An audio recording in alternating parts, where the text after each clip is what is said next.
Okay, magandang umaga po sa lahat. Yan ng ating order ng ating Master Big Nook Gravy Powder Mix Sauce. Yan, 10 kilos. 10 ba daw? 9 kilos pala.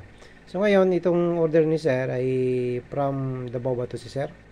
So, nag-order kasi siya sa Shopee, hindi ngayon. Nag-order rin sa Lazada.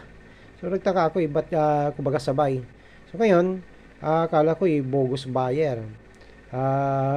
Maraming salamat naman at nagkamali tayo ng kasi 'di ba? Kasi magkasabay yung order niya sa Shopee tapos nag-order din sa Lazada.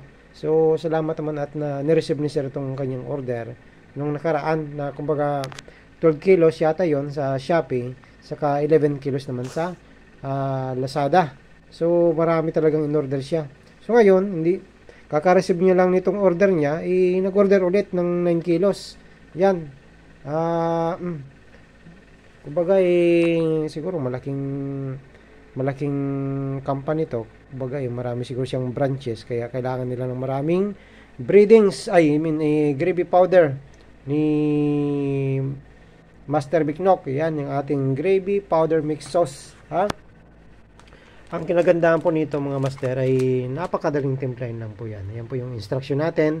Saka nag-provide din tayo ng kumbaga complete instruction sa product description nito. At pwede nyo kaming i-message anytime kung may katanungan kayo kasi nagpo-provide din kami ng link nito. Yung kumbaga additional information para sa pagluluto ng ating gravy powder mix sauce. Okay? Kasi kumbaga hindi tayo bara-bara kasi negosyo itong ating ginagawa. So asahan nyo na quality, di kalidad itong ating produkto. Ha? Mag-export na tayo nito. Ha? Kasi yan po talaga yung habol natin. Parating natin o paabot natin din sa ibang bansa ang ating gravy mix at ibang produkto. Ha? Inaayos natin yung ating mga permit. Maraming salamat po, Sir. And God bless po sa inyo. Yan po, nakabalot na. Double bubble wrap tayo para sigurado makarating na safe yung ating produkto sa ating mga customer. So, kung sakali man na magkaroon ng issue yan, may natapon, i-message nyo lang kami, videoan nyo na talagang may natapon po. So, no problem, papalitan po natin yan. Okay po, God bless po. Maraming salamat po.